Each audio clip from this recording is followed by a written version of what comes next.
Nuevas llamadas telefónicas filtradas parecen indicar que Steve Witkoff estaba instruyendo a los rusos sobre cómo obtener lo que quieren de Trump en las negociaciones de paz entre Rusia y Ucrania.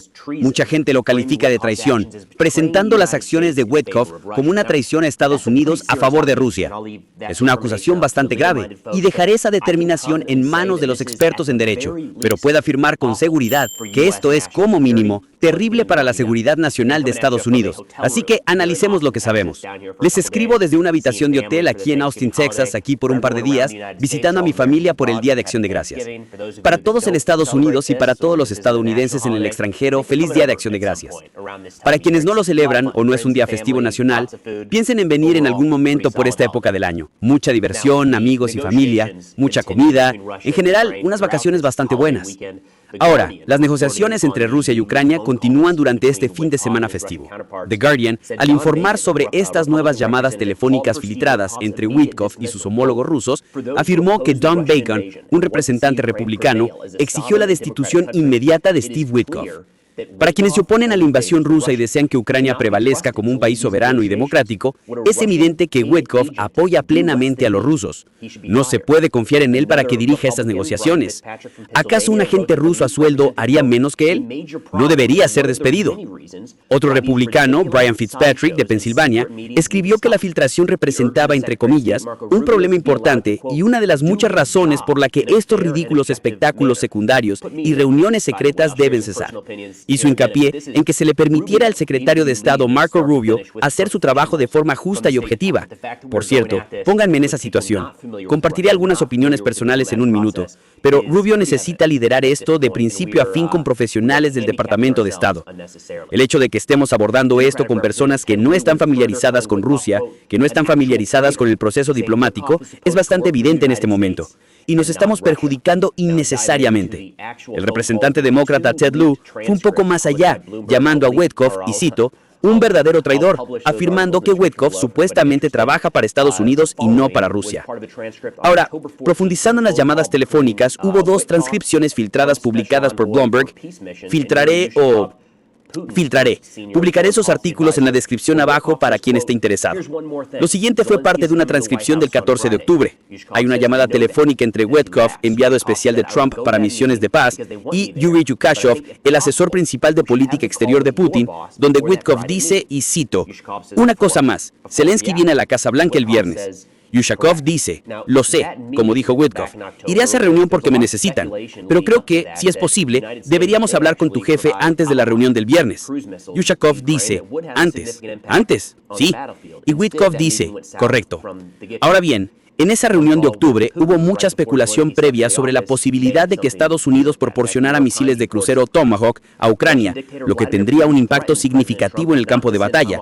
Sin embargo, la reunión se fue al garete desde el principio. La llamada telefónica con Putin justo antes de que Zelensky entrara en la oficina podría tener algo que ver con eso. De hecho, el New York Times informa que el dictador ruso Vladimir Putin amenazó al presidente Trump de no enviar misiles Tomahawk a Ucrania en una llamada telefónica iniciada por el enviado especial de la Casa Blanca, Steve Witkoff, antes de una reunión de alto nivel con el presidente ucraniano Volodymyr Zelensky. Con Zelensky programado para visitar la Casa Blanca al día siguiente, Putin realizó la llamada del 16 de octubre, justo cuando Trump estaba considerando seriamente armar a Ucrania con misiles Tomahawk de largo alcance para aumentar la presión sobre Moscú. Y debo señalar que la presión sobre Moscú durante todas esas negociaciones de paz sigue sin alcanzarse. Como que esa es la palanca que seguimos evitando esta vez. Parecía que realmente iba a suceder, pero esta llamada telefónica organizada por Witkoff antes de esa reunión parece haber fracasado. Dicen que la crítica llamada de Putin a Trump se produjo después de que Witkoff indicara a Yushakov que Putin se congraciara con el presidente estadounidense, halagando su ego por haber logrado el acuerdo de alto el fuego en Gaza aproximadamente una semana antes.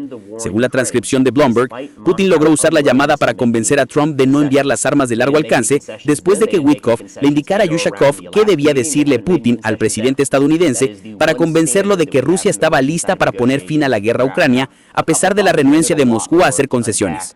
No hicieron ninguna concesión entonces. No hicieron ninguna concesión durante la reunión de Alaska o en torno a ella. No han hecho ninguna concesión ahora. Esa es la única estándar que tenemos del lado ruso en las negociaciones. Ahora bien, un par de reflexiones, y hay mucho más que analizar, pero primero, no esperaría que destituyeran a Witkoff. Se le preguntó a Trump sobre esto, tenemos una declaración de la Casa Blanca aquí en un momento, pero en general Trump dijo que no hay nada ahí. Dijo que no ha visto las transcripciones, no sabe qué sucedió durante esta llamada, pero si miramos atrás en la primera administración Trump, hubo muchos despidos, mucha gente despedida, y eso se percibió generalmente como un caos, comprensiblemente dentro de la Casa Blanca, y se usó para criticar a Trump y decir que claramente no es un líder tan efectivo, si contrata a estas personas y luego las despide. Además, mucha de la gente que estaba despidiendo sirvió en administraciones anteriores, y había pasado mucho tiempo en el Departamento de Estado, la Casa Blanca, el Consejo de Seguridad Nacional y Defensa. Así que, viéndolo desde afuera, nos preguntamos, ¿cómo es que toda esta gente, que de alguna manera ayuda a dirigir un gobierno que funciona, Trump no se lleva bien con ellos, Trump no puede funcionar con ellos? Este es un problema de Trump en algún momento, ¿no? Así que de cierta manera hemos visto un giro en la dirección opuesta con Trump 2.0, donde realmente no están despidiendo a nadie, en absoluto. Diría que probablemente alguien debería haber sido despedido, al menos por esas conversaciones filtradas sobre los ataques hutíes hace meses. Mike Waltz, el asesor de seguridad nacional quizá, pero fue ascendido a embajador ante la ONU, lo que la administración celebró como un ascenso. Así que, de lo que recuerdo, eso es lo mismo que, al menos en círculos de política exterior, para cualquiera que sea despedido o removido. Así que en este caso no esperaría que destituyeran a Witkoff. De hecho, lo que sí esperaría es que, como estamos viendo ahora mismo, se presente una estrategia partidista para intentar difamar a Witkoff o suminar el proceso de paz, en lugar de lo que realmente es una chapuza y una pésima experiencia. Que tengamos a gente como Witkoff al frente de estas negociaciones es sin duda una de las negociaciones más importantes, si no la más importante, en las que Estados Unidos ha participado en cuánto tiempo, al menos en los últimos 20 años, y Witkoff quizá esté discutiendo importantes asuntos diplomáticos por vías poco seguras. Una chapuza imperdonable. Eso es lo que no esperarías de un diplomático recién salido de la universidad. Y aquí tenemos al negociador principal, probablemente hablando con un número sin saberlo o sabiendo lo mismo con varias agencias de seguridad de todo el mundo que interceptan esa llamada, lo que nos lleva a preguntarnos quién filtró realmente esta llamada, porque no tenemos esa información.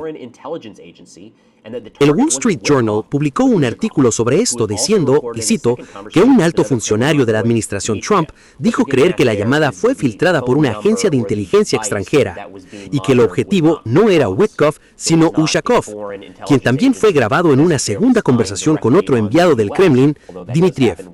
Lo que quieren decir es que el número de teléfono o el dispositivo que estaban monitoreando no era el de Witkoff. Por lo tanto, no se trataba necesariamente de una agencia de inteligencia extranjera espiando directamente a Estados Unidos, aunque eso sucede. Nosotros los espiamos, ellos nos espían a nosotros. Hablaremos más sobre eso en un segundo. Pero que el objetivo de estas intercepciones era Rusia, lo cual tiene mucho sentido. Dicen que un funcionario de seguridad europeo afirmó que docenas de países de todo el mundo tenían la tecnología para escuchar las conversaciones de Ushakov, ya que el funcionario del Kremlin usaba una línea telefónica abierta. Su principal sospechoso, este funcionario de seguridad europeo, probablemente sea un país europeo, pero no sabía quién exactamente. Por otra parte, añadió, no se podía descartar a Rusia debido a las divisiones y luchas internas sobre el papel de Dmitriev como intermediario del Kremlin. La cuestión es la siguiente. Podría haber sido cualquiera. Estamos hablando de una línea telefónica abierta. Rusia podría haberla interceptado. Podrían haber estado grabando la llamada directamente. Estados Unidos podría haberla interceptado. Cualquier otro país europeo. No se necesita mucha tecnología sofisticada para interceptar una línea telefónica abierta, especialmente cuando se conoce el número y el teléfono del que provendrán esas llamadas. De nuevo, es increíblemente descuidado que Witkoff se esté comunicando a través de esas comunicaciones. Este es el tipo de error. No importa quién lo filtró, se va a prestar mucha atención a quién lo filtró.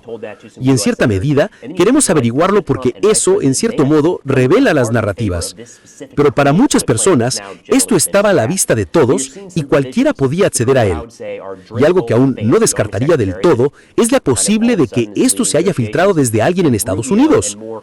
También hay cierta controversia aquí. Lo que hemos visto surgir en los últimos días es a Rubio diciendo que este no es un plan estadounidense. Hablaremos de eso en un segundo. Que este era el plan ruso. Se lo dijo a algunos senadores estadounidenses. Y luego tenemos a personas como el presidente Trump y el vicepresidente Vance, quienes se muestran firmes a favor de este plan específico de 28 puntos que ahora ha sido generalmente descartado. Pero se ven algunas divisiones entre quienes yo diría que son Driscoll y Vance, el secretario del ejército que de repente lidera las negociaciones de paz. No hay forma de presentarlo como algo normal. Es muy inusual. Dicen que Driscoll llegó a Abu Dhabi con cierta ingenuidad, esperando hablar con sus homólogos rusos. Se fue con las manos vacías porque simplemente no estaba hablando con las personas adecuadas. El Kremlin aún no sabe en qué capacidad actúa ni qué mandato realmente tiene. Lo entiendo. Nosotros tampoco. Driscoll simplemente apareció en la escena y de repente estaba ya hablando. ¿Qué está pasando? ¿Acaso tiene la confianza del presidente? ¿Habla en nombre de Witkoff? ¿Es parte del equipo de Witkoff y Kushner? ¿Representa más bien a Vance? Es bien sabido que tiene una larga relación con Vance. Cabe decir que esa es una de las razones por la que lo eligieron secretario del ejército. ¿Qué está pasando? Entonces, si ustedes son los rusos, ¿con quién están hablando? ¿Quién es su principal punto de contacto? Y estamos viendo divisiones internas entre Rubio y Vance, entre Witkoff y Kushner y Driscoll. Así que, si ustedes son los rusos, pueden entender la confusión. No sé exactamente a quién deberíamos priorizar. Tatiana añade que Moscú realmente no sabe de qué documento están hablando. ¿Se trata del plan de 28 puntos o el de 19? El documento de 19 puntos no está finalizado, porque Zelensky aún necesita plantear un par de esas cuestiones directamente a Trump. Dicen que el Kremlin quiere un texto oficial escrito con un estatus claro y con el que pueda trabajar. Por ahora, simplemente están esperando. Y eso, a mi juicio, confirmaría mi opinión personal actual de que hay muchas conversaciones sobre estos planes de paz que estaban muy cerca o al borde de un avance, y simplemente no creo que sea así. Desde la perspectiva rusa, no está claro de qué están hablando ahora mismo. Europa tenía algo que luego fracasó y dijeron que realmente iban a seguir con este plan de 19 puntos. Existe el plan de 28 puntos que, de nuevo, según más información, una segunda filtración parece ser directamente una propuesta rusa. La idea de que estemos cerca de algo parece un poco descabellada. Ahora, esta segunda filtración salió a la luz y decía que la transcripción de una conversación telefónica posterior entre dos asesores del Kremlin sobre la llamada de Witkoff, también publicada por Bloomberg, confirma que el plan de paz de 28 puntos que Witkoff presentó la semana pasada era en gran medida un producto del Kremlin diseñado para favorecer la postura de Rusia. Creo que eso no debería sorprendernos en absoluto. Cualquiera que haya leído ese libro y lo hemos repasado punto por punto, o por lo menos resaltando algunos de los puntos principales, hace unos días. Sí, eso era claramente un plan ruso.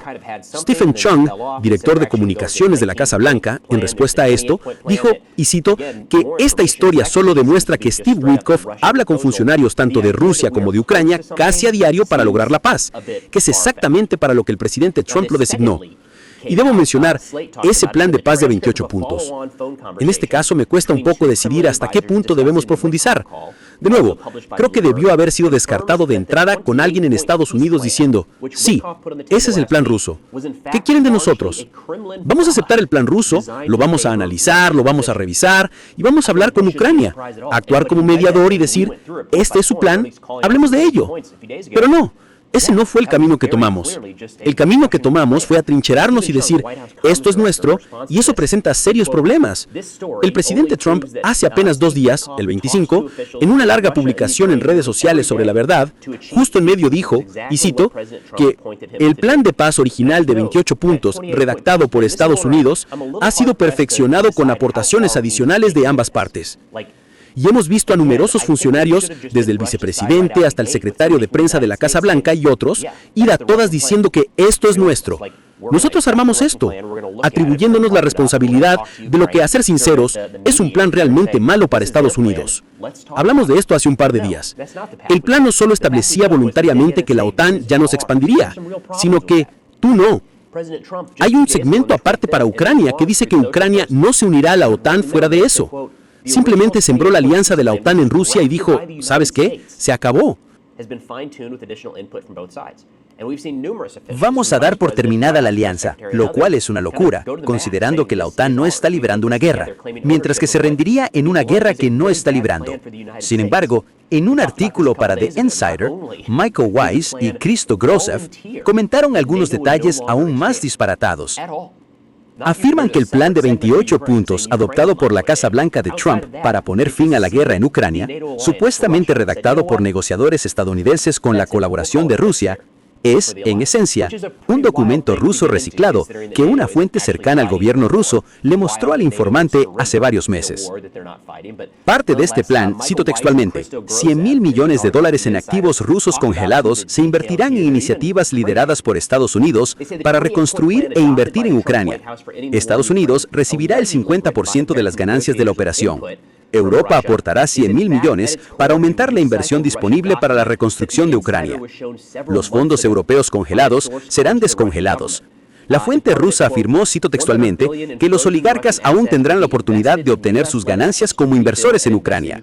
En otras palabras, estos activos no se perderán, sino que simplemente se redirigirán a futuras oportunidades de negocio para enriquecer a los multimillonarios aliados de Putin.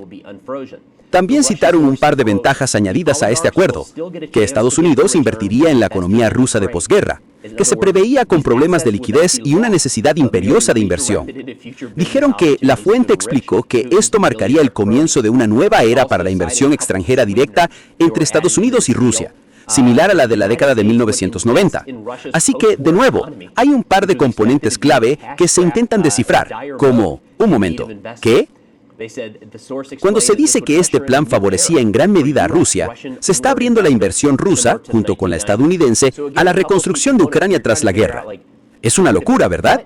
Y luego Estados Unidos dice que simplemente invertirá directamente en Rusia después de esto. Hay muchos lugares en el mundo donde Estados Unidos podría invertir, fortalecer relaciones y obtener un retorno muy positivo y mutuamente beneficioso. Rusia no está entre los primeros lugares de esa lista. Simplemente no lo está. Hay muchos lugares en los que podríamos invertir ese tiempo y energía. De nuevo, un documento claramente prorruso de Michael Weiss, enlace incluido en la descripción a continuación, explica claramente que este es el plan ruso. Pero por alguna razón desconocida, y ¿saben qué? No voy a decir razón desconocida.